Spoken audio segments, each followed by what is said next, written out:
It's with great pleasure that finally we have managed to have this event live with a lot of attendees, as I can see in my screen. Welcome everybody to our academic debate, which is kind of a particular event because we have the pleasure to make a book presentation launch. I don't know, maybe you have launched it also somewhere else. In the meantime, Lukas and Jonas. But today we have the pleasure to have you here and to have also some other contributors to a book that was published by the EBI in the EBI series on capital banking and capital markets law, which Danny Bush, Antonella Schiaron, and myself are co-editing. And it's a pleasure because this book contains contributions from members of the Young Researchers Group. And some of them are really of an exceptional quality, and all of them are of a very high quality. And this is a demonstration of the good work that is being conducted in the Young Researchers Group, the quality of the people that we have accepted to participate there, and we continue to accept a group which was established almost from the beginning of the operation of the EBI with initiative taken by Agnieszka, who then became the first chair of the Young Researchers Group. And then she was succeeded by two of the co-authors of that book, Lukas, Böffel, and Jonas, Schürger. And we are very proud of our young researchers and the Young Researchers Group, which is always under the loop of the academic board. Matthias Hantjens was the link, the liaison person between the academic board and the Young Researchers Group. And today, my dear friends, like Matthias, Filippo Annunziata, who is also here with us. Without further introduction, I want to congratulate you all for the excellent work that you have done within a very short period of time. I remember when the idea was launched and when the new chapters came one after the other, and then finally the book has been published early this year. Many congratulations again to all contributors. And now I will change the role. I will simply be a discussant to one of the papers, like my dear friend and colleague David and Filippo. I think that it's you now, Joeri, who are now the leader, an excellent leader of the Young Researchers Group, to take the floor and introduce those who will then participate in the discussion. I wish you all a very pleasant event, and Joeri, the floor is yours. Well, thank you, Christos, and if I may, I'll immediately actually give the floor to the two editors of the book, who are probably the stars of the show, Jonas and Lukas. So as the current coordinator of the group, together with Eli Anastopoulou, who we shouldn't neglect to mention, I'd like to say thanks again from all the co-authors for your untiring efforts to edit this book. Lord knows you've had to send many emails, had to liaise with the editor, the publisher rather, again and again. Lord also knows that my book chapter was the very last to be sent in. Sorry again for that. I'm still embarrassed. So we'll first hear from the two editors who will introduce the book, and then we'll go into the three parts of the book. So first, digital finance with Emeric Prévost, then sustainable finance with myself, and then banking union with Ellie. And then we'll move back to closing remarks. So without further ado, Jonas, Lukas, the floor is yours. Thank you very much, Christos and Joeri, for these nice words, but we are definitely not in the center today. Rather, it's you and the three presentations we are going to hear from you and the discussions we will have afterwards. So Lukas and I will just take a few minutes to briefly explain the background in which these three chapters were created, which we are getting an introduction to today. And we will give a brief overview of the other topics that are covered in the book. So let me start with the general idea behind the book. The idea for the project actually came up 1.5 years ago in September 2021. During the pandemic, the young researchers started setting up a lot of digital formats, such as the virtual workshop sessions and the PhD series. And in these events, a member of the group presents his or her current research relating to the regulation of banking and capital markets. And for those of you who don't know the young researchers, the group actually consists of around 30 PhD candidates at the moment and offers the opportunity to exchange ideas about one's research and then get in touch with like-minded people to discuss this research. And because we heard a lot of very interesting presentations during the pandemic and had fruitful discussions, Lukas and I thought that it would be a great idea to compile the young researchers' views on topics related to their PhD thesis and then make a book out of it. And this idea has been very well received, not only among the young researchers, but most importantly by Christos and Matthias Henchens, who was the coordinator of the young researchers last year. And also the editors of the EBI series very much supported this project from the beginning. Because of this, we then put this plan into action and wrote a book proposal that we submitted to the publishers and which then went through a peer review process. We then drafted the chapters in the first half of 2022 and already had a review after 6 months. So as Christos said in the introductory remarks, it was a really fast project, which was mainly because all the editors really worked diligently and put hard work into completing their projects in a short period of time. So you may ask yourself, what's the concept behind the book then? On the one hand, the book is very broad, as you can see from the 3 major topics that the book covers. It's on the one hand, the Banking and Capital Markets Union, the digitalization of financial markets, and the sustainability issues that are currently being discussed in this area. On the other hand, the individual chapters of the book have a rather narrow scope. So we have not attempted to cover the 3 broad areas comprehensively. Rather, we just picked out individual questions from these areas which fall within the research area of a participating young researcher.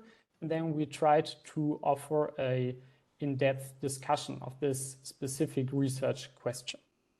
But I will stop it here and then hand over to Lukas for a little more details on the specific contributions before we then listen to the 3 chapters that will be presented at length.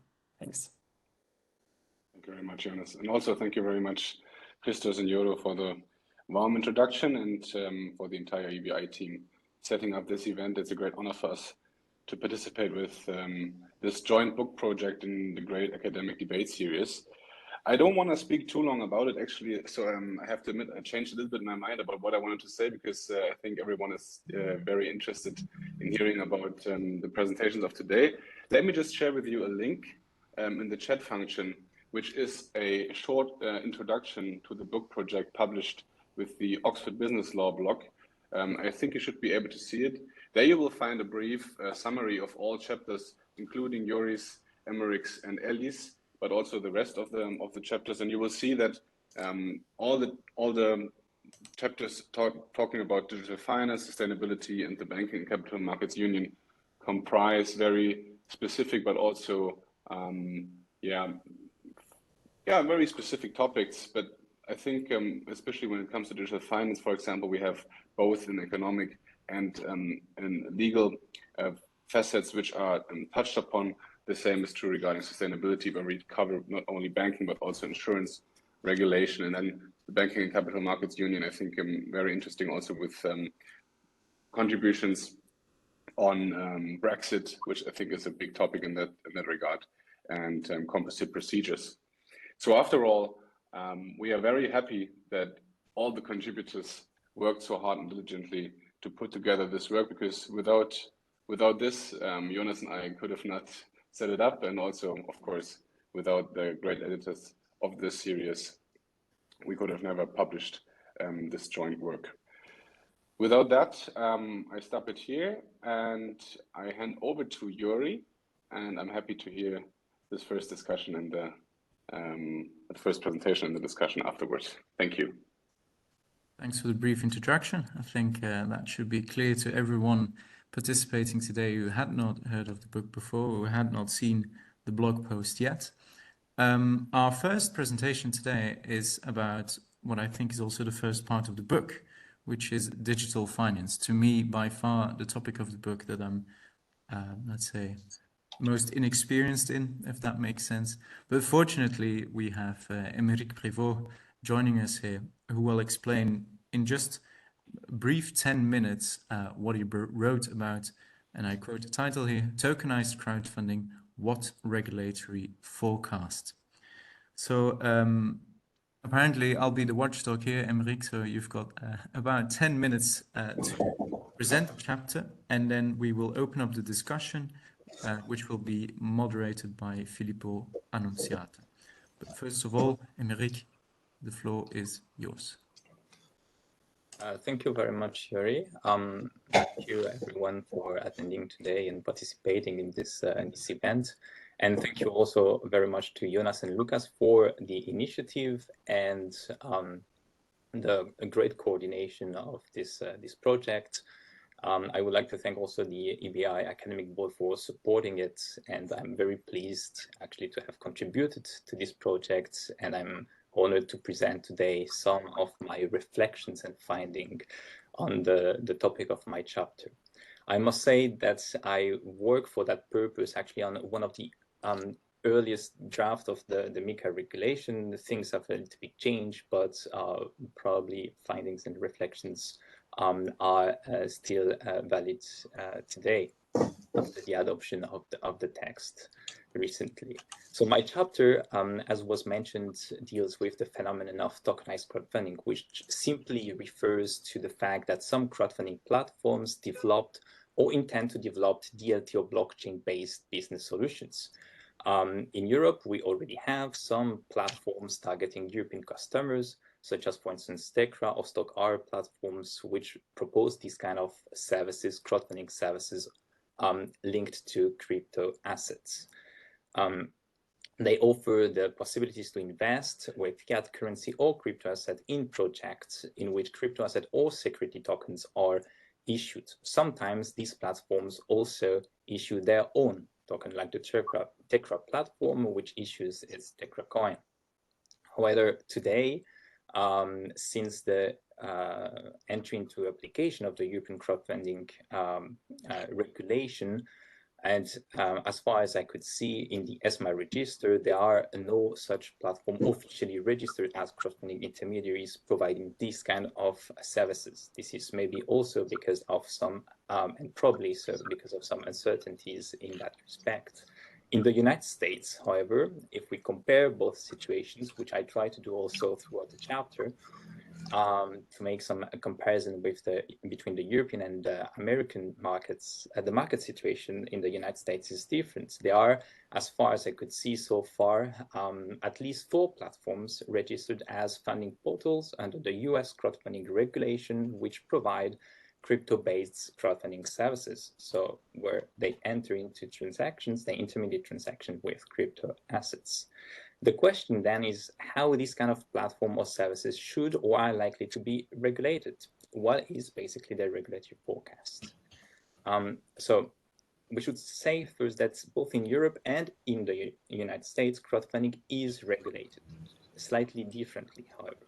In the United States, the focus is pretty much put around the service of placement of securities intermediated by online platform, which can trigger two regulatory regime, the broker-dealer regime, or the newly introduced funding portal status, which was specifically created by the 2012 Jobs Act.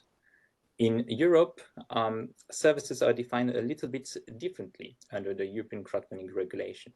Crowdfunding services consist in basically two subtypes of services: the placement of securities without firm commitment, or the second type of service, the management of a portfolio of loans.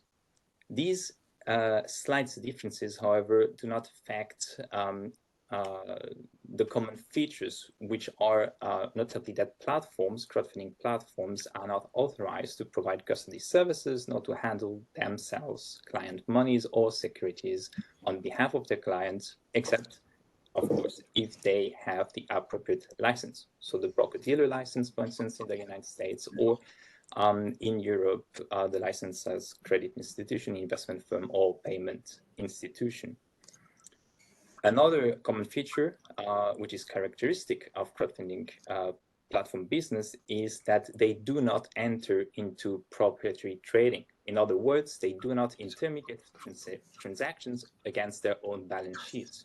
Crowdfunding platforms are, so to speak, look-through intermediaries, but they nevertheless provide at least two types of regulated services linked especially to securities. If we think from the point of view of financial instrument regulation, two services are reception and transmission of orders and placement of securities without firm commitment. Today, with the adoption of the MiCA regulation, so the European Market in Crypto Assets regulation in the European Union, we have the same kind of services which would apply mutatis mutandis to the realm of crypto assets, especially as regards stable coins, or in MiCA parlance, asset reference tokens, electronic money token, or other crypto assets like utility tokens or Bitcoins.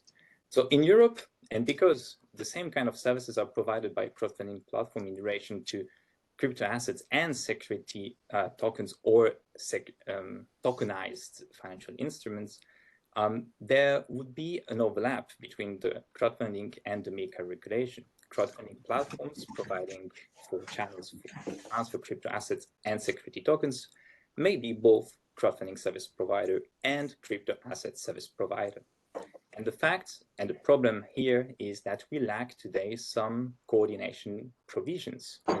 So on the sell side, when a platform intermediates the offer of crypto assets in the form of an ICO, an initial coin offering, we could think of a provision in the European crowdfunding regulation which could help to articulate both regimes. This is recital 15, which basically states that ICOs do not fall within the scope of crowdfunding regulation. But this would be a little bit weak and it would be quite a stretch. First, because this is only a recital, which makes such legal basis rather weak. Second, because we would need to construe an initial coin offering, meaning the offer of crypto assets, as actually being equivalent to crypto asset services, which are distinguished within the MiCA regulation. And third, we have more difficulties because actually crowdfunding platforms can intermediate more complex transactions, at least in terms of product, than a crypto asset service provider. A crowdfunding platform could, for instance, intermediate the sale of security tokens against crypto assets, or a a crowdfunding platform could wrap up a loan of crypto assets, the agreement of loan of crypto assets like Bitcoin, Ethers, ART, or EMT in a token generated by a smart contract of a lending protocol, which would allow for the automated payment of interest.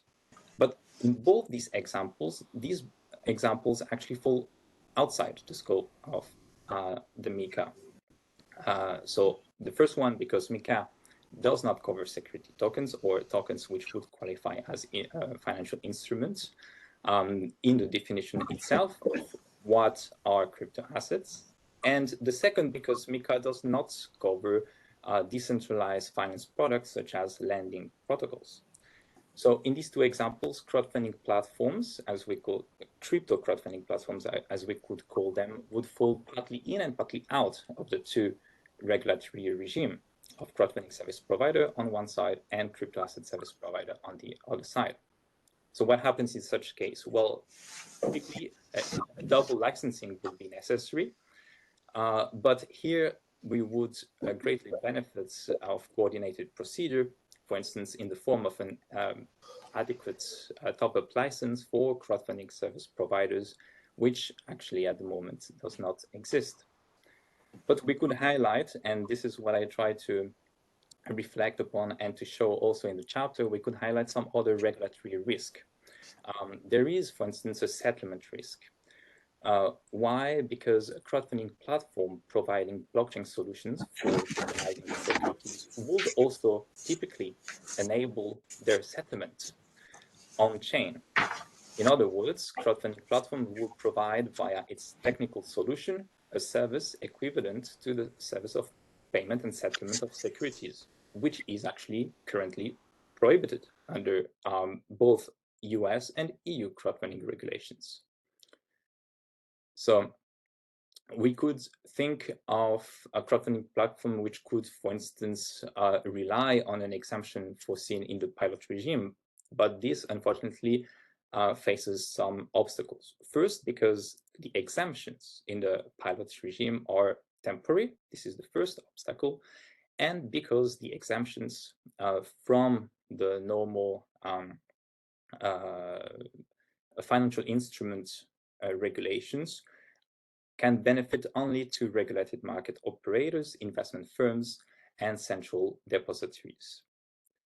So a second risk then could be highlighted, which is the risk of crowdfunding platform providing investment services. This is because the simple custody of security token by the platform in a hot wallet, which we could think of a technical feature of any DLT solution, would actually trigger investment licensing requirements. A possible solution will be then for crowdfunding platform to act simply as an agent of an authorized entity.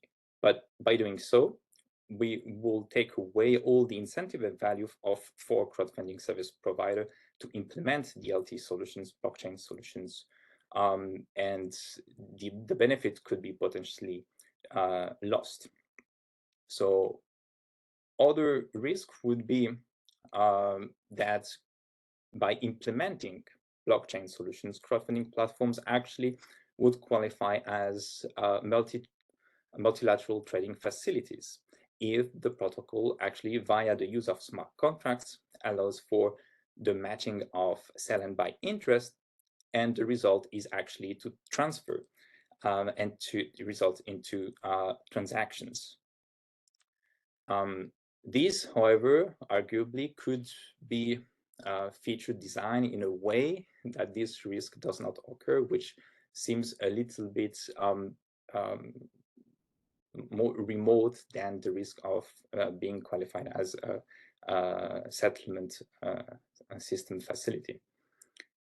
Another risk, maybe a bit forward-looking, will be that crowdfunding service providers actually provide payment services, which again, they are not allowed to do currently under the current crowdfunding regulation. And this could happen, for instance, if under the payment service regulations, some funds, some crypto assets would be considered as funds. This could already be the case and probably is the case for electronic money tokens, which will enter into the definition of electronic money.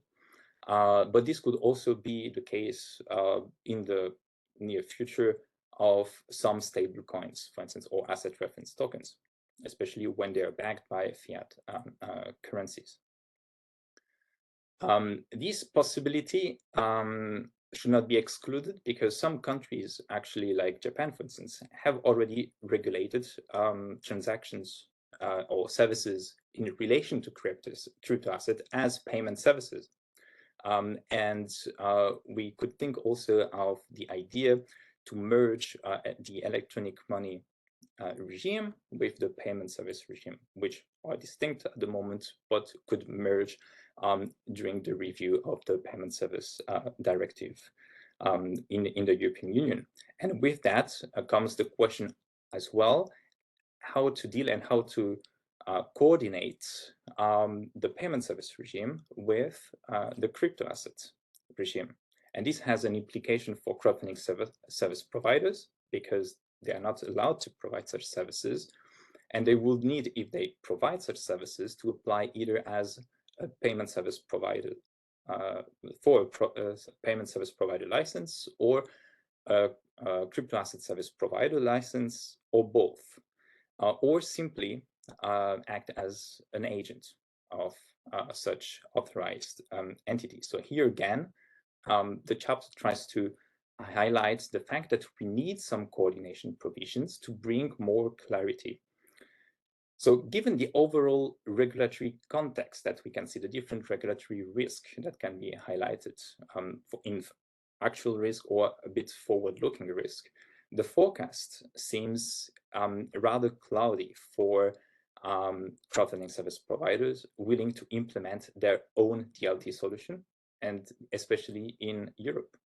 But in the United States, the situation is not necessarily better, especially if we think of the tendency today of the SEC, the Security and Exchange Commission in the United States, to consider tokens as securities under the old but still up-to-date Howey test, which leads to the potential of triggering actually the broker-dealer licensing regime, meaning that even for those platforms currently under the funding portal regime and providing services, crowdfunding services, also in relation to crypto assets, this funding portal regime might not be sufficient. So in conclusion, and in the broader context of token and decentralized finance, I think we can say that some specific coordination provision clarifying the regulatory situation in respect of crowdfunding platforms implementing or intending to implement DLT solutions in Europe as well as in the United States should actually be actively contemplated and at least subject to closer consideration and reflections. Okay, that's it for me. Thank you for your attention. Thank you, Emeric. We'll open the discussion now, and that discussion will be moderated by Filippo Annunziata. So any questions from the audience, we'll have to pass through his judgment. Not too severe, actually. Not too severe, probably. Perhaps while we're waiting for questions, Filippo, did you have any thoughts or comments on what I'm sure is a very topical subject? Yeah, well, actually, I had the opportunity of looking into this topic as well in the commentary on the European regulation edited by Eugenia Machiavello. This was something that I wrote pretty just after the text was approved. And I must say that Emeric's paper goes much more in depth, also benefiting from subsequent literature on this.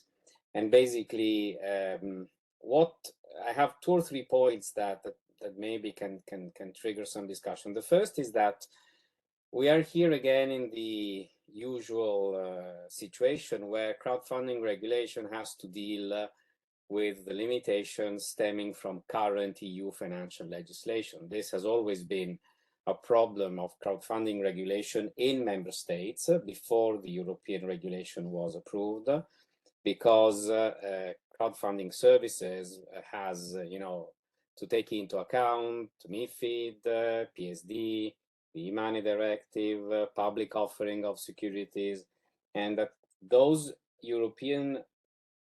member states that had regulated quite comprehensively crowdfunding before the EU regulation, and Italy actually was amongst the very first ones to do so. We had quite a very young national crowdfunding regulation, but also anticipatory in many respects.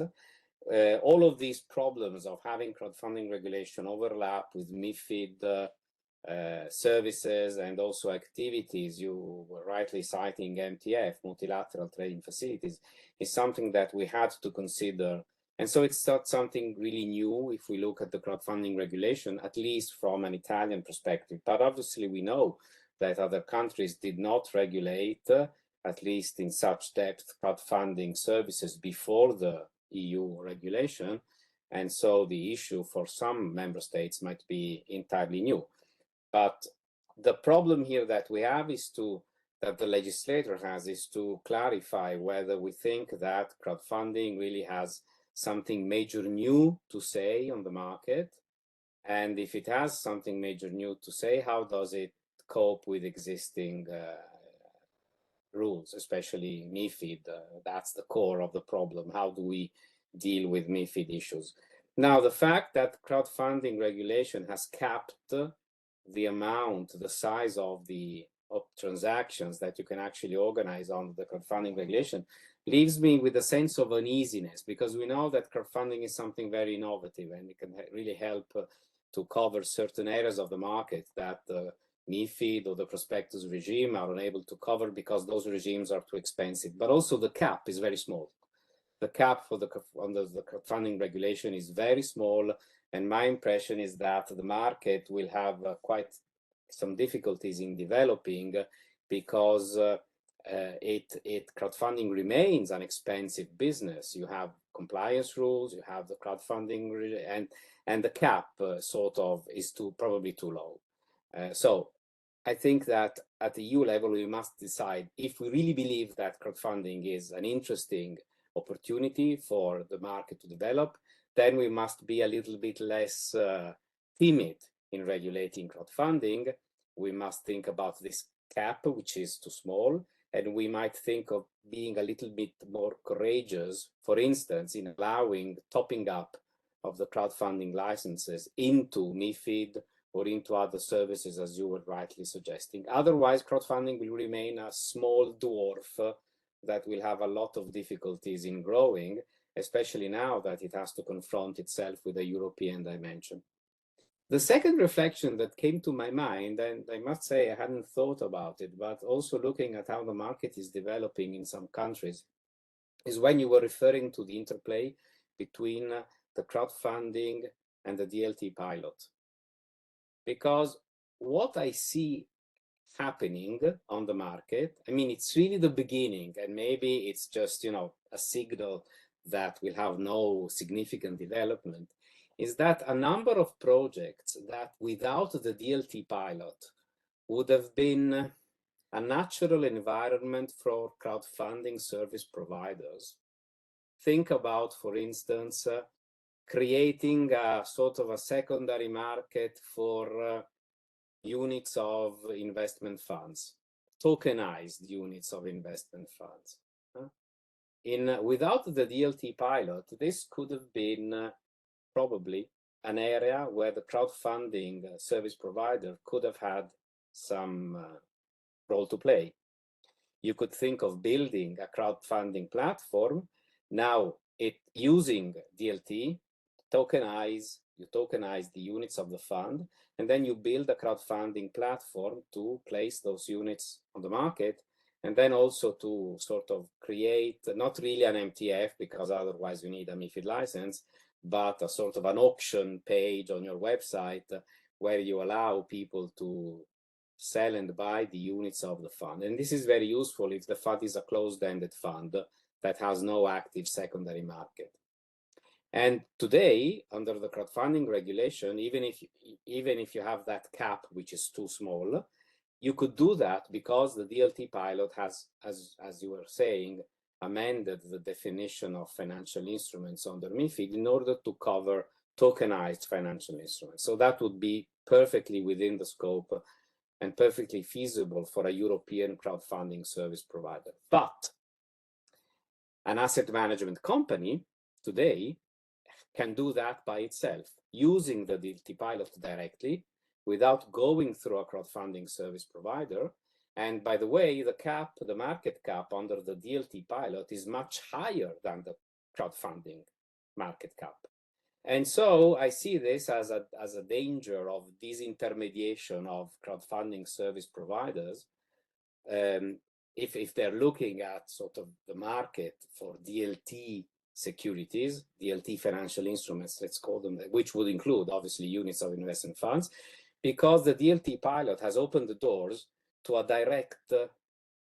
building a direct DLT platform by the issuer of the security that doesn't really need the intermediation of a crowdfunding service provider anymore. And this is interesting because ultimately what happens at a European level is that we forget that there is a problem of interplay between new and old rules, crowdfunding and, as you were rightly saying, MiFID, payment services, blah, blah, blah.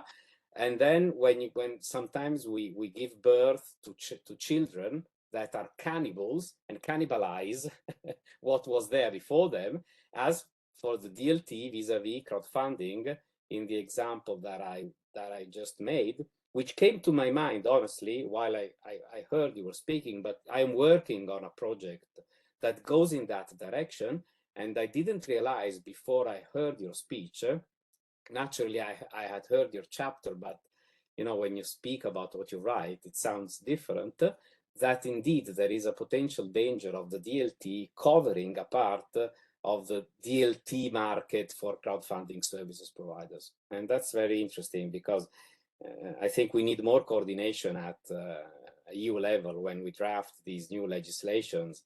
And this is just another example of how things can get pretty tricky when you don't think too much about coordinating different pieces of EU financial law.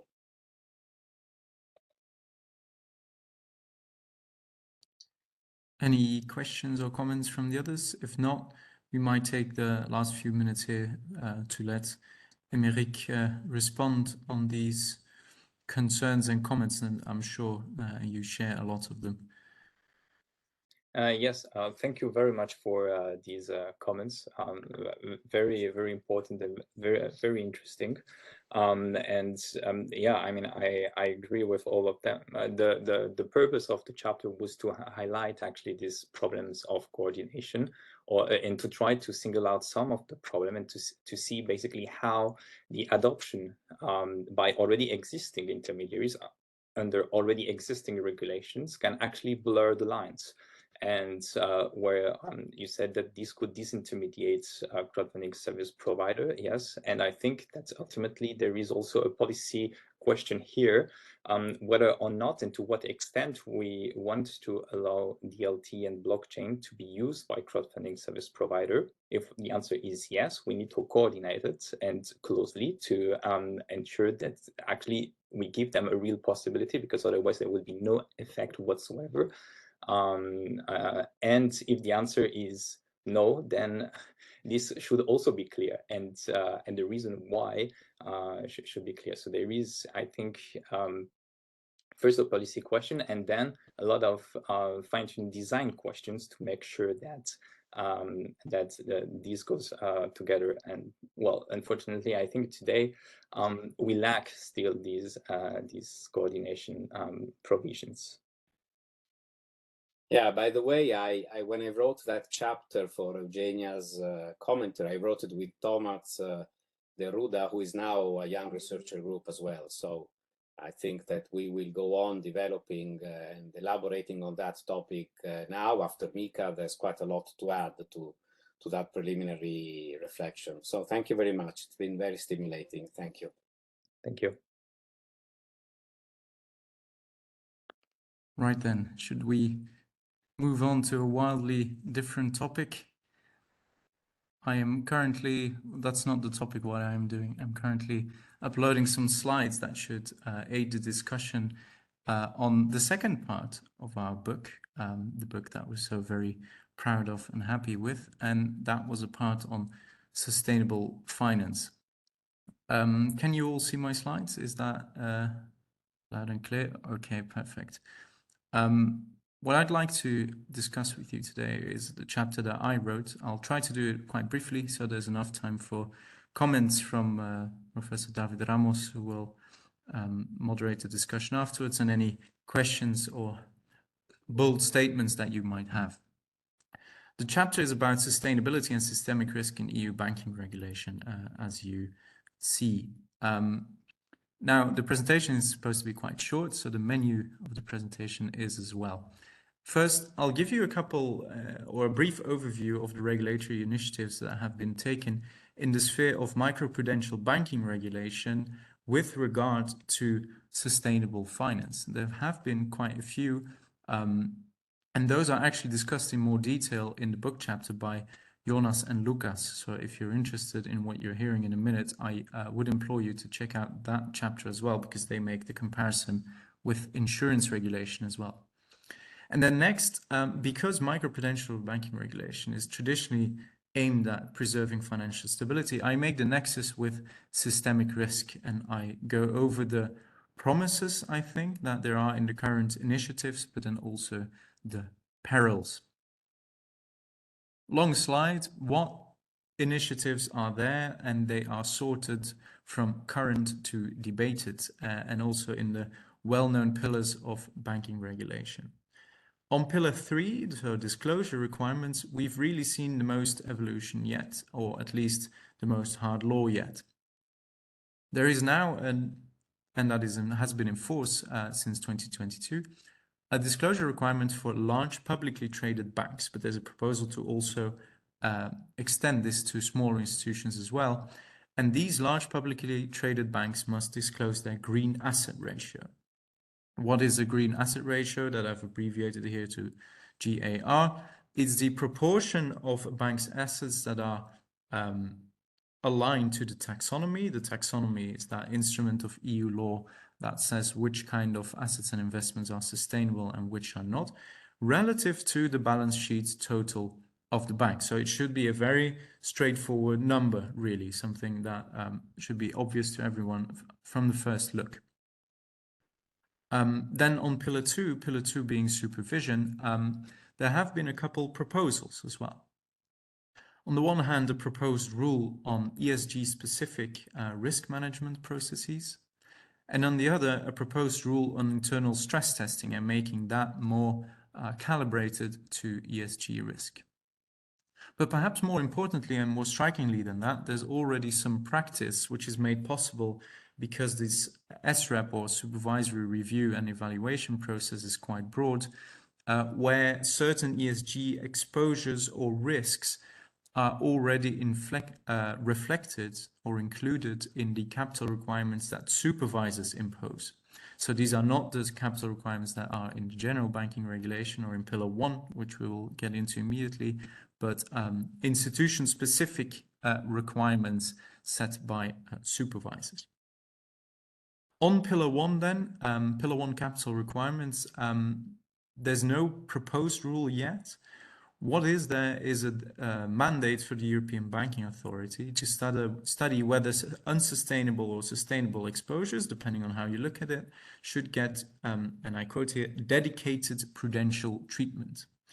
Now, the sustainability exposures here are about environmental considerations and social considerations, but not about governance considerations. That's quite important to note, actually. The debate is still ongoing, and it will go on for quite some time because EBI is only supposed to publish this report by June 2025. So there's quite some time. That's an age and a day in financial regulation, I would say. But such a dedicated prudential treatment could roughly take on two forms. Either it's a green supporting factor, where capital requirements are lowered for sustainable exposures, or it's what's called a brown penalty factor, where capital requirements are increased for unsustainable brown exposures. Now, the debate is still ongoing, and while I don't really have a horse in this race, I must say that I find it less than ideal to sacrifice financial stability, which is what these capital requirements really aim at, on the altar of another policy goal being the change to a green economy. So those are quite a few measures, but at the same time, none of them are really that far-reaching, and they're definitely not as far-reaching, I would say, as those in the investment services sector, where you could really speak of an overhaul basically across the spectrum. Now, a figure here for you, what I've called a stylized picture of systemic risk. I've tried to capture how a shock to one institution can travel throughout the financial system. So very briefly, I don't want to get too much into the theory here. An individual bank can basically have an impact on other kinds of institutions in multiple ways. There is counterparty risk contagion, where the bank defaults on its obligation, and then the other institution has to write off the claim it has on the bank.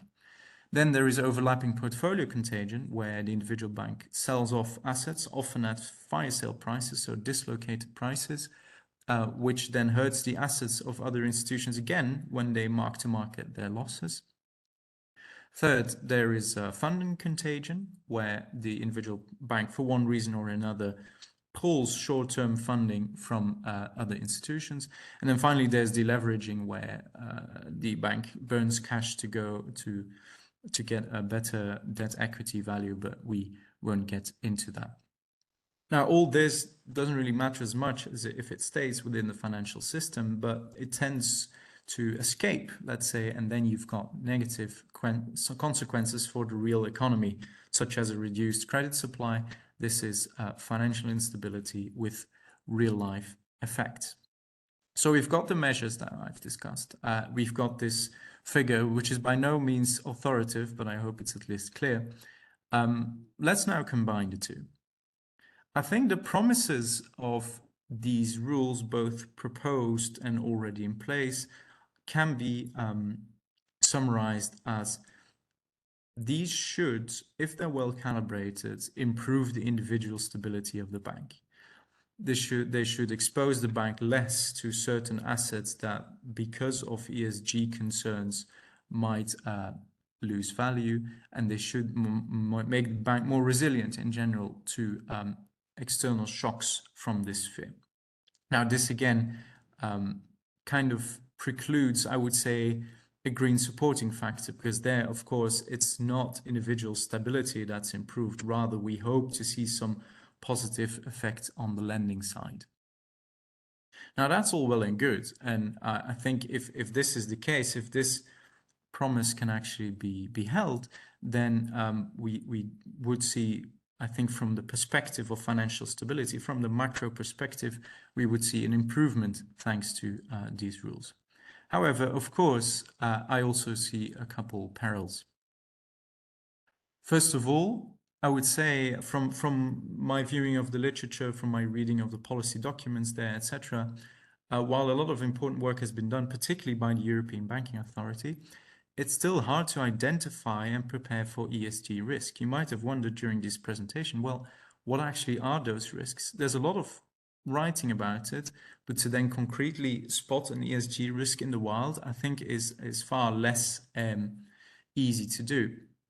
I think that might have a negative knock-on effect, because that makes it harder to calibrate rules, and also makes it harder to calibrate, how should I say this, your own risk management as a bank.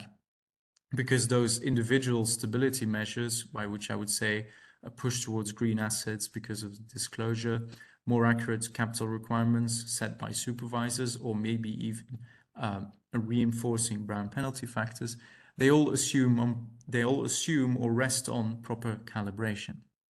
Second of all, and I think this is a bigger one, the push towards green assets for banks might create, on the aggregate level, an increase in the commonality between bank portfolios. If banks are pushed away from certain assets and are moved to certain correlated asset classes, you get more institutions that are active in the same markets and hold the same assets, which makes this contagion channel, overlapping portfolio contagion, more powerful. And then third, this is something I get into in the book chapter, but I won't really touch on much during this presentation. I think a lot of the ESG risk, and particularly climate change risk, is either genuine uncertainty or at least the kind of tail risk that's very hard to estimate. And it just doesn't sit very well with what is essentially a risk-based framework, a choice that EBA keeps hammering on in its reports. So if we can combine all that, you see that the figure has changed slightly. Maybe that individual stability won't be bolstered all that much, and maybe overlapping portfolio contagion will be made more powerful. So in conclusion, I think the success of these measures, while in some cases are quite ambitious, does depend on proper identification of ESG risk and proper calibration.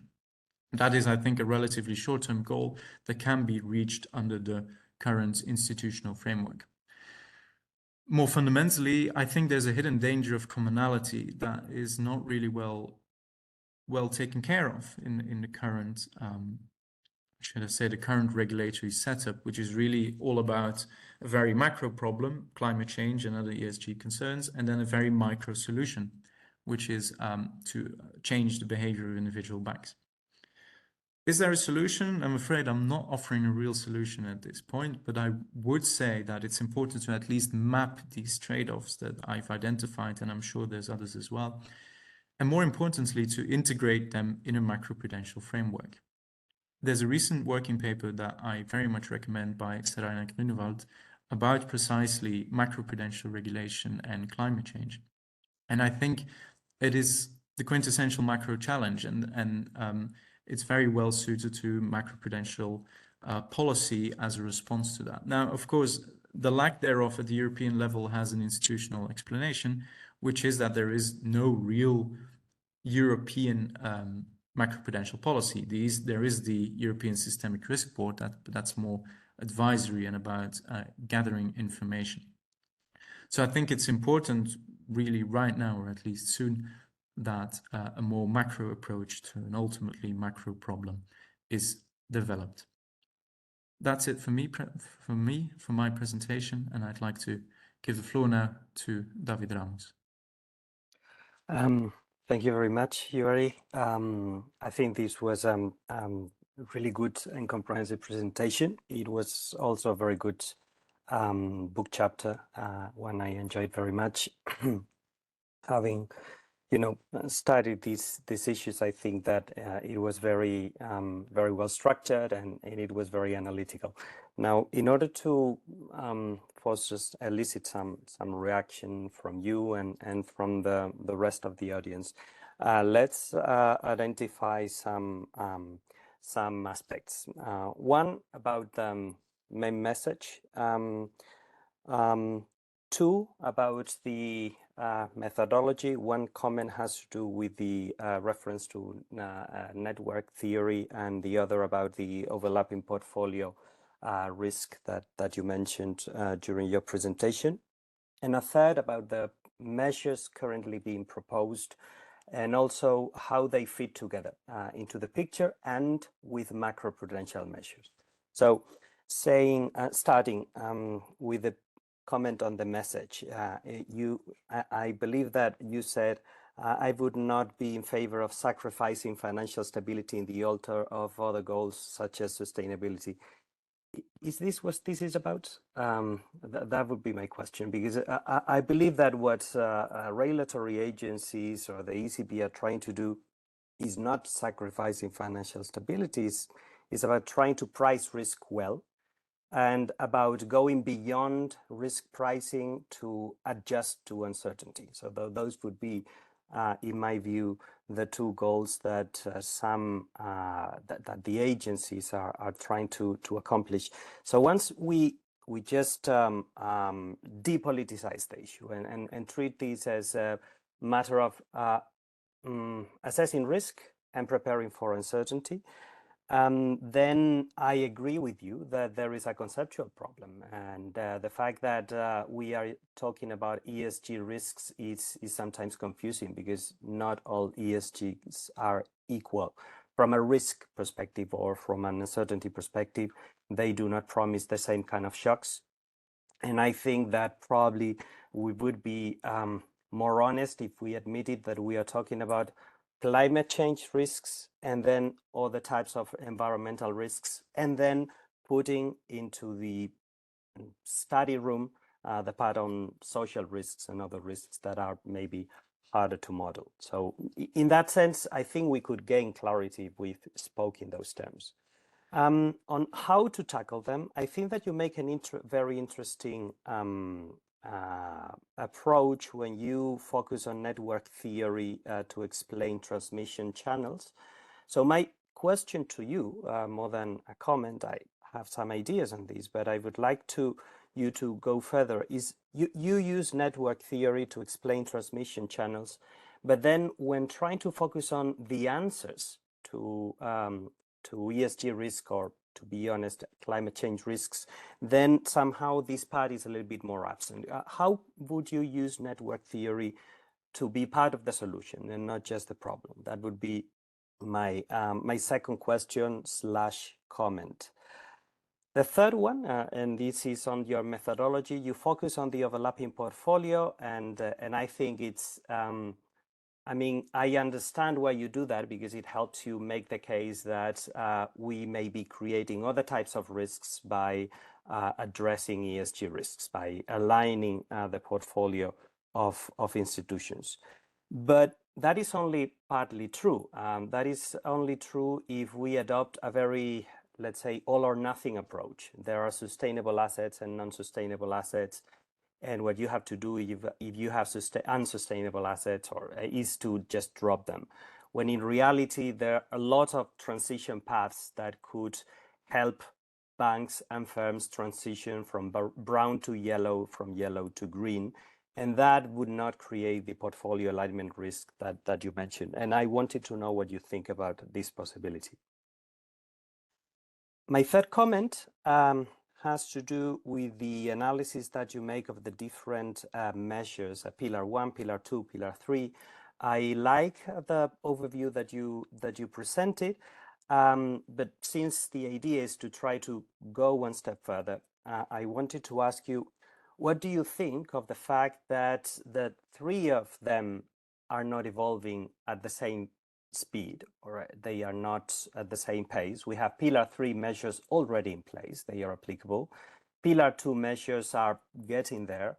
Pillar 2 are still, something to be studied. And in reality, the EBA has already, with regard to these Pillar 1 measures, has been reluctant to adopt a green support or brown penalizing factor. That's at least what one can deduce from the EBA's latest report. So what you said about the fact that they may propose these in their future report it remains to be seen. But in principle, the EBA sticks to the fact that sustainability risk should be incorporated via risk modeling and other elements rather than through a green or brown factor. So being realistic as to what the EBA is proposing, I wanted you to comment on this, whether this could be a more, you could say, realistic way, and also a better one.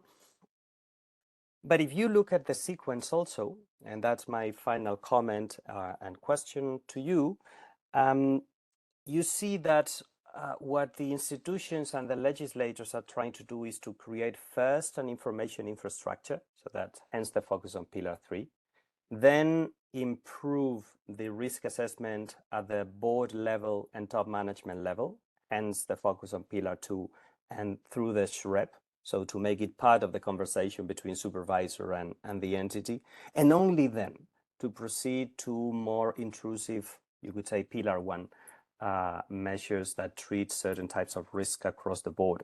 So perhaps would you see in this sequence, if we treat this approach in sequence rather than, as separate compartments, would you see that macroprudential measures would be sort of like the next step once we have more clarity as to disclosures, governance, then perhaps risk modeling, and then we could proceed to macroprudential?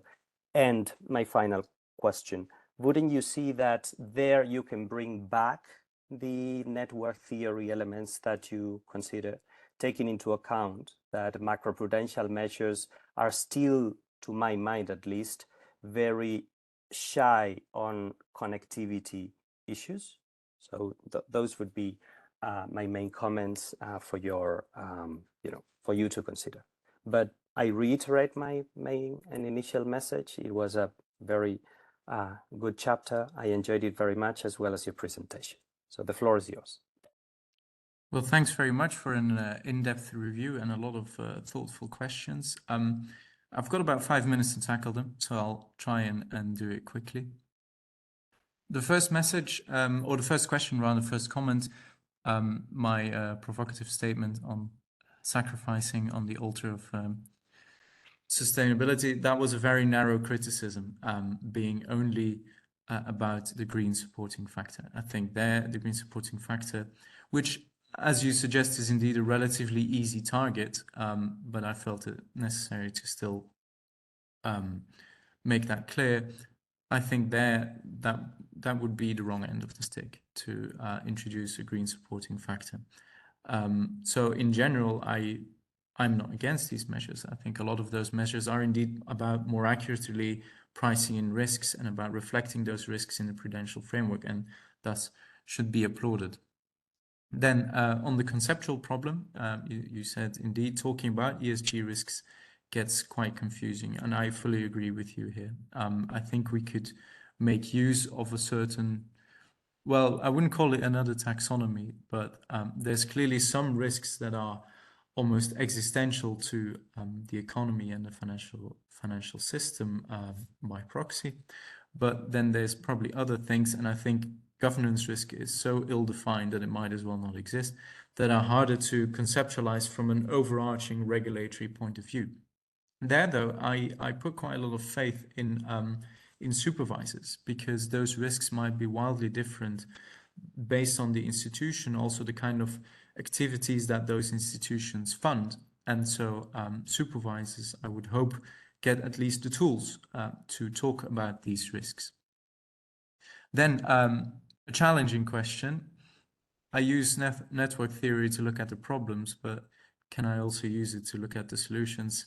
Well, I'm afraid I don't really have any particular solution as of yet, but I think network theory can be interesting to study how the financial system is actually interconnected with various economic sectors. And one tool that we could think of here is, rather than capital requirements or whatever, we could look at, or overall capital requirements, we could look at more detailed prudential tools. For instance, the systemic risk buffer, I think, already lends itself far more easily to targeting a certain type of risk that is unique to a jurisdiction or even to a subset of institutions, and the concentration limits. And again, there's a book chapter by Serena Grunewald, who apparently I keep referring to, where she goes in depth how that might work. And I respond a bit to that as well in the book, because I think there's still a downside. But I think that you could model measures like that, or you could at least modify measures like that using studies on how the financial sector is interconnected with sustainable or unsustainable projects. I am aware, though, this is still a bit of a non-answer. I don't really know how to tackle that problem. Hence, my solution would be to map trade-offs rather than to propose something else entirely. Then the focus on overlapping portfolio, indeed, the reality, the transformation in reality would be far more gradual, even if you install, let's say, regulatory incentives. But still, at the margin, you would get more overlap. And in that sense, I think looking at that commonality is still important to do. then indeed, as you say, these three measures, or the three sets of measures, let's call them, evolve at a wildly different speed. But then also, as you also say, that actually makes sense. You've got to set up this information structure, have ESG as part of the conversation, and only then Pillar 1 might be studied. So if I can take a couple of your comments together, what's left now really is fleshing out Pillar 2 and then actually dealing with Pillar 1. I've read the EBI reports as well, where yeah, you can say they're cautious at best on an actual green supporting factor or even a brown penalty factor. There's also a recent BIS briefing or staff note. I don't know. They've got different types of publications where the authors contend that, well, a brown penalty factor, while it seems better for financial stability, also runs into the risk that banks cannot fund the transition. So I think EBA proposals will be less about a dedicated factor and more about a more accurate modeling of climate change risk in particular. Maybe social, but I don't really see how they're going to do that. More accurate modeling of climate change risk into the existing capital requirements, whatever measures that are risk-based. And then macro as the ultimate tool.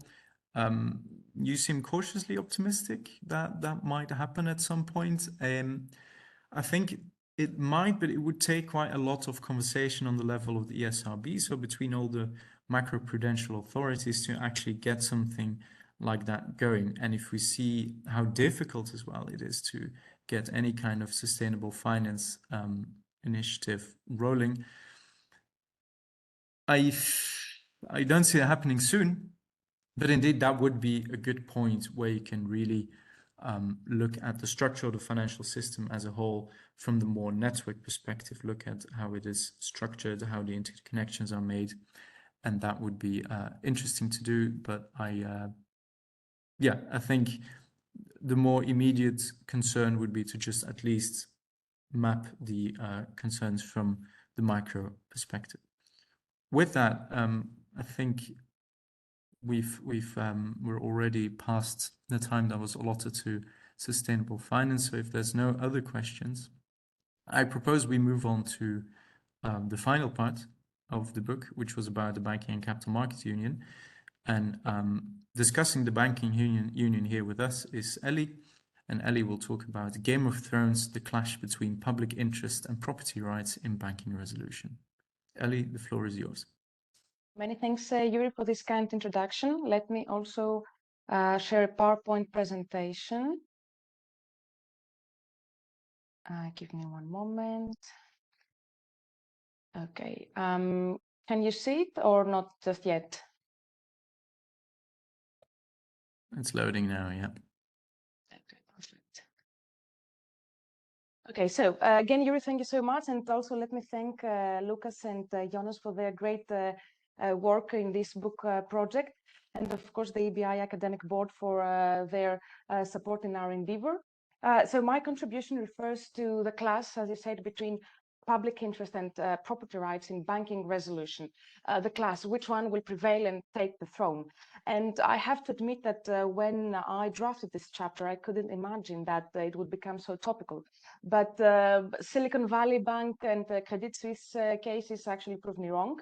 And they brought again at the spotlight the battle between these two concepts, public and private interests in EU banking resolution.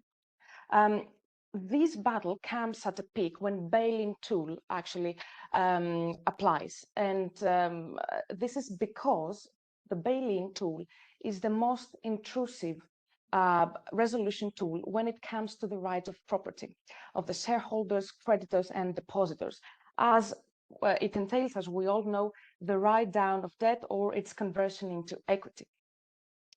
Just to get into the context of it, let me briefly recall the three conditions based on the European Convention of Human Rights and the EU Charter of Fundamental Rights, which needs to be met in order to, so the interference with the right to property is lawful. I have them on the slide, as you can see. Such interference should be provided for under the national law. It should serve a legitimate public interest. And finally, it should strike a fair balance between the general interest pursued and, of course, the means employed to achieve such objective. So in the chapter, I identify 3 aspects of the bail-in tool, which could be said to moving into the mist as regards to their compliance with these 3 conditions. In the interest of time, I will skip the first one and we'll go right to the second one, which is the problem that I call "May the scales of luck tip in your favor," and you will understand why I gave this title. So the protection of the right to property is undermined by the fact that there is a misalignment and inconsistency in the application of the bail-in, depending on whether the resolution EU framework is applied or the state aid framework is triggered. As you all know, when we have to deal with a failing bank, this can be addressed by applying the resolution framework if this is in the public interest. But if the public interest test is not met, then national laws, insolvency laws apply. And in this context, it is possible that the state aid rules may also be engaged. So under the resolution framework, if losses cannot be covered even after the conversion of debt instruments or the write down of debt into the write down of the debt, then we can only resort to the public funds of the SRF, provided that we have applied an 8% bail-in of the bank's total liabilities and own funds. 8%. This entails that senior creditors and depositors are very likely to take the hit. And here lies the major misalignment with the state aid framework. In cases where the public test is not met, the public interest test is not met, and we apply the state aid framework, then the burden sharing rule is triggered. Under this rule, which can apply in insolvency proceedings or even in precautionary recapitalization, requires that the shareholders and junior creditors take the hit before any injection of public funds is allowed. However, and this is very important, the burden sharing rule does not set any minimum quantity requirement for the burden sharing, whereas at the same time, it is also sufficient that only subordinated creditors and not depositors, not senior creditors, must contribute to the losses of the bank before public intervention is permissible. So what's the effect of that? It's that there is a generous treatment of senior creditors and depositors in case of state aid, which of course reveals the huge misalignment between the 2 frameworks, resolution on the one hand and state aid on the other hand. And at the end of the day, this creates a gap in the protection of the property rights because there is an unequal treatment between the depositors that they have the luck to fall under the state aid framework and the depositors that they are so unlucky that in their situation, the resolution framework rules are triggered. In my opinion, this misalignment, of course, should be gapped. De lege ferenda, there should be an express legislative amendment in the BROD and the state aid framework, which will align the rules in order to ensure a more enhanced protection of property rights. Having said that, I'm moving to the third aspect, which I identify in my contribution. And in my view, it's the most important one and relates to whether it is proportionate to bail in uncovered deposits in cases of system-wide crisis. So apologies, I'll take all the surprise away from you right from the beginning, and I'll jump to my conclusion, which is that bailing in deposits, uncovered deposits in such a situation is not a proportionate interference with the right of the property. Why is this so? Well, the primary objective of the resolution framework is to safeguard the financial stability and preserve trust in the banking system. So if we were to apply a bail-in to uncover deposits in a system-wide crisis scenario, where many banks would be involved and numerous depositors, including corporate depositors. These could fairly be expected actually to severely undermine the depositors' trust in the banking system and thus trigger domino effects, at the same time deepen the crisis, create new room for the shadow banking activities, and even undermine the economic growth.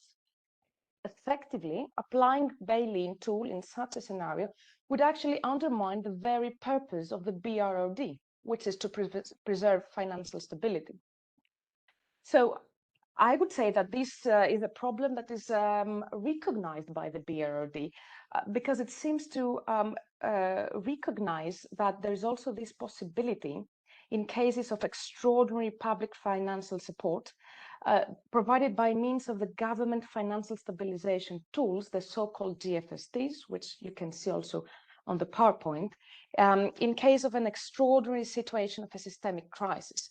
So the BRRD itself comes and actually provides for a tool, the GFSTs, in case of such system-wide crisis. So it's not a new, let's say, suggestion in the context of the BRRD, but I would now explain my proposal in this current construction. Currently, the activation of the GFSTs is a measure of last resort.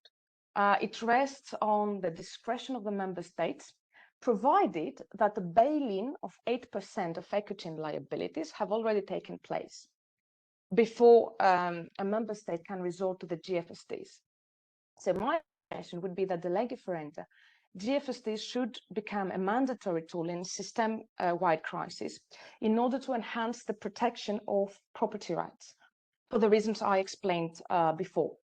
Perhaps even with the possibility to forego the requirement of applying an 8% bail-in to uncovered deposits, depending on the circumstances we are facing.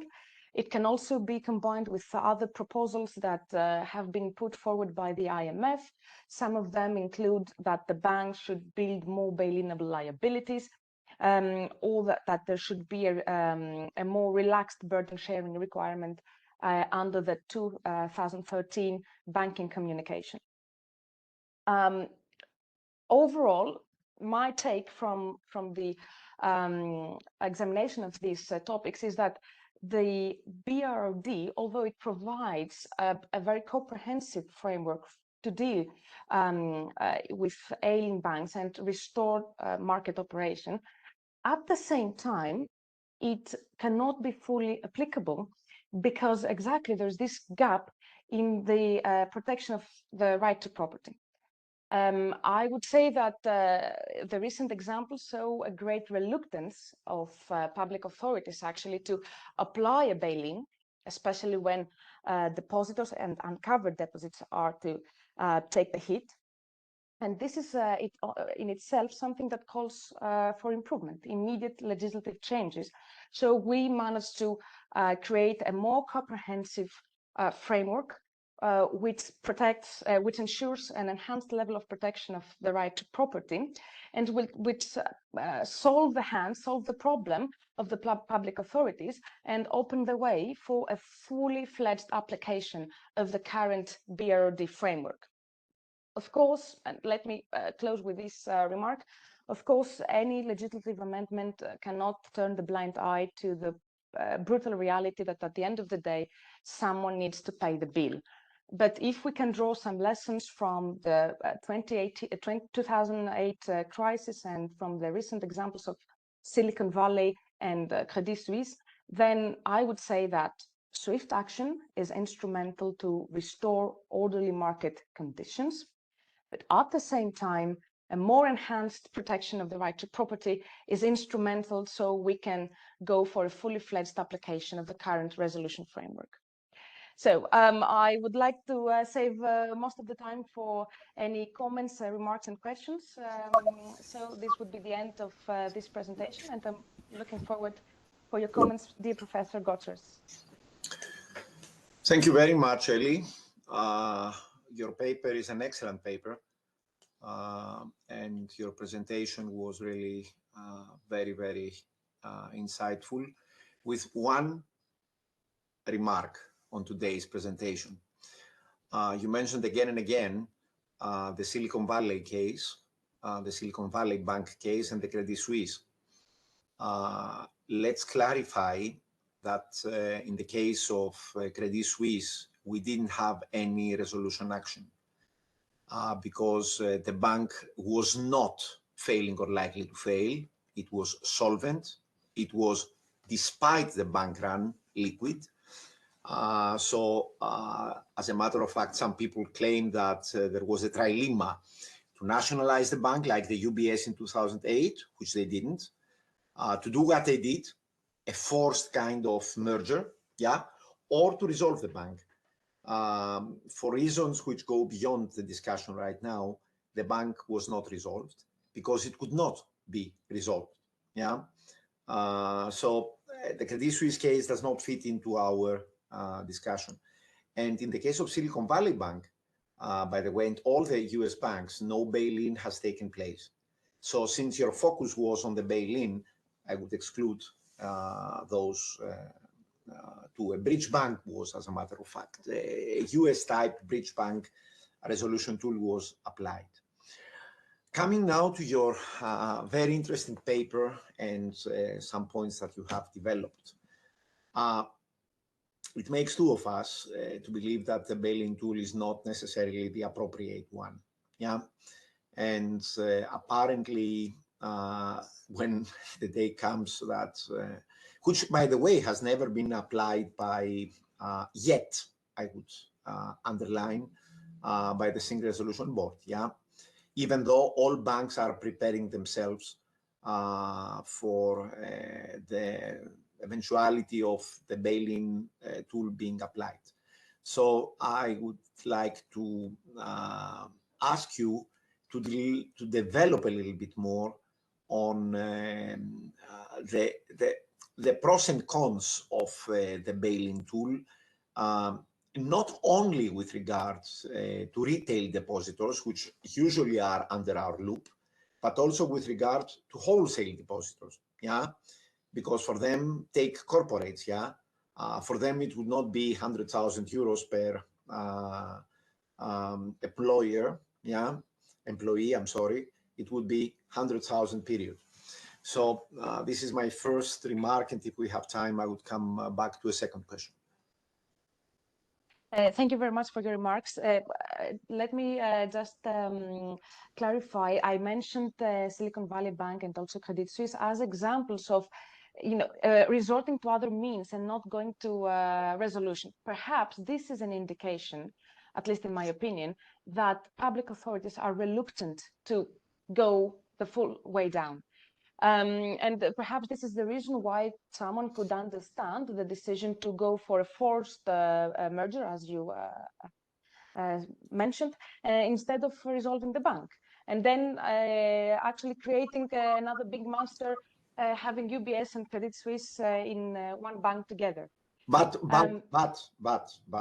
in the Silicon Valley Bank, they applied resolution. It was a bridge bank tool.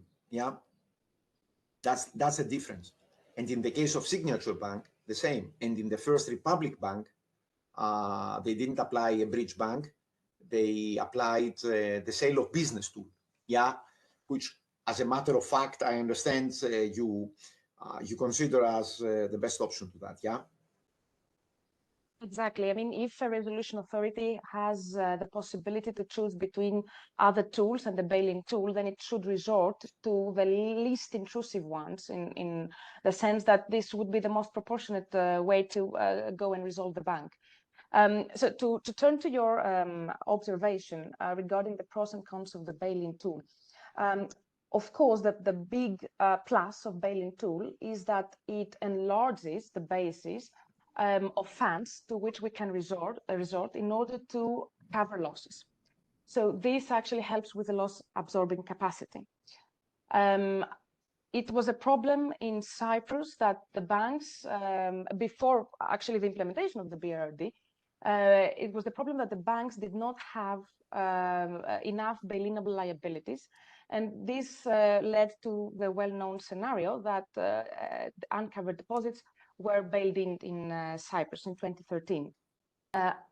However, as you mentioned, there is a big minus when you apply bail-in, and especially in circumstances that wholesale depositors are affected.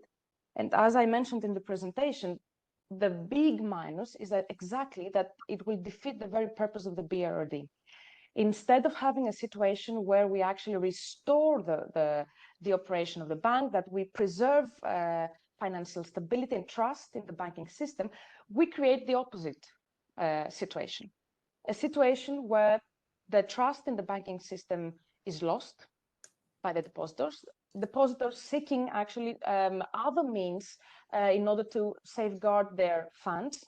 And this would defeat also the very purpose of the banking system, which is to channel the funds from the passive to the active side of the depositors. So the big minus here is that it could severely undermine the stabilization of the financial system if it was to be applied in a situation of system-wide crisis where numerous depositors would be affected. And in fact, this has not been tested yet, because let me recall that in Spain, we have one example of a bank resolution, Banco Popular. It wasn't a system-wide crisis. Other banks were not subject to such a resolution at the same time. Even in Greece, during the times of the crisis, although the BRD was in place, there were 14 banks, I think, in total that were facing problems, and it was decided that they will be dealt with national insolvency laws. So we have not tested in Europe the application of bail-in in a wide system-wide crisis situation. And I would be afraid to test it, to be honest. Hence, the suggestion for a more enhanced protection of the property right in these situations. Yeah. Yes, you are absolutely correct. And by the way, when it comes to system-wide situations, the only available means is the activation of the government financial stabilization tools that you referred to. Yeah, but again, that is national discretion. So not all member states have introduced into the national legislation, like we have done in Greece, this provision of Article 56, I don't remember which, on the global financial stabilization, on the government financial stabilization tools. Yeah. Okay, I see Filippo who wants to raise the second question, especially, I think he will claim that you stole the title, The Game of Thrones, yeah? That's it. But I Go on, used Filippo. the Ishiguros the remains of the day because I didn't want to pay the royalty to Advocate General who used it for the first time. Yes, but yeah, you stole my title, but it's true. I hadn't thought about that. I will sue you for that. But Filippo, we can cooperate perhaps. Yeah. Let's not go to the last resort measure, right? Yeah, no, I have a question. I don't really understand why you link this problem of bail-in, yes or no, to fundamental rights protection in this way. Obviously, we all know that there is a link, and we all know that the Court of Justice has said it's not a problem because here, property rights and fundamental rights have already been taken into account by the legislator, and so don't come back to us claiming that bail-in or whatever is sort of impairing on fundamental rights and property rights. But in your perspective, you raise an issue of efficiency and opportunity per se. And I think that I don't really see the connection with fundamental rights in that respect. Many people are claiming, for instance, that deposit guarantee schemes should in any case cover 100% of deposits when you have a crisis such as Silicon Valley. Is it really an issue, in your perspective, is it really an issue of property and fundamental rights, or is it just an issue of protecting markets' efficiency and trust on the market? Your point is a very valid one. It's both, actually, but the contribution focuses on the fundamental right of property. And yes, despite the stance of the European Court of Justice and in Ledra cases and Chrysostomidis cases, which had to do with the Cypriot bail-in, but also with the stance of the European Court of Human Rights in Kotnik cases, the Slovenian case of the bail-in, despite the stance there, I still believe that we have a problem as regards the protection of the right to property. And there are these three aspects that I have identified, and I explored the two of them. I still believe that despite the fact that all these fundamental right debate, as the debate says, have been taken already into account by the legislature, there are some missing gaps in the current resolution framework, which actually call for a more for a legislative amendment. Because I still believe that there is room on legislative basis, on a legislative level, to ensure a more enhanced, a stronger protective net for the right to property. And again, these amendments that I suggest they should take place, they are not turning the blind eye to the reality that someone needs to take the hit at the end of the day. But there is room for improvement, even if this room is, a very little one. Nevertheless, this issue of the equal treatment situation between the resolution and state aid framework, as well as the severe problems associated with the system-wide crisis, in my opinion, call for these legislative amendments. Well, by the way, just to reassure you, we are all convinced that there's a missing link in the line of reasoning of the Court of Justice, ultimately. At least I'm not satisfied with that line of reasoning, but just to close it here. Okay, so my second question was covered by Filippos, and I think we have come, and correctly so. So we can close it here and go to the concluding remarks, correct? Antonella, unfortunately, could not make it because of other previous and not unforeseen obligations. So I will have to step in again. First of all, to thank you all for the work that you have provided. And it's a great pleasure that we have already, as the third or the fourth volume in our EBI series, a book by our younger generation. This is great. And congrats again for those who have taken the initiative and have contributed. More books to follow, and stay tuned in that respect. And more events to follow. Next Tuesday, we'll have the next academic debate on the Credit Suisse case and the Silicon Valley case. So we'll have 3 presentations by Professor Zet and Grunewald, which the one is Swiss living in the Netherlands and the other is German living in Switzerland. So they can cover it. Excellent. And then Jens Binder will speak about the US cases, the 3 ones, followed by a roundtable discussion with great panelists.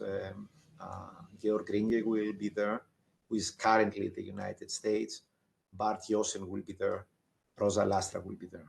So we will have, I think, a very interesting 2-hour event to discuss in more details the current financial turmoil. With that, I want to give the very final closing note to Joeri, because he has to convince us that as a co-chair of the Young Researchers Group together with Ellie, he's already preparing for the next book of the Young Researchers Group. Or am I too ambitious, Joeri? You are the boss here, so you... Well, I'd be very interested to learn what this book is about. Do tell me more. But from my side as well, thanks very much to all involved. So Emeric, Ellie, for presenting your chapters, Filippo, Christos, David, for your thoughtful comments, and to the two editors, Lukas and Jonas, for coordinating the project and for joining us here today, as well as to Ricardo and Claudia for setting up the conference. Now, apart from that, I would say look forward to more initiatives and conferences from the Young Researchers Group, and I wish you all a nice evening. Goodbye.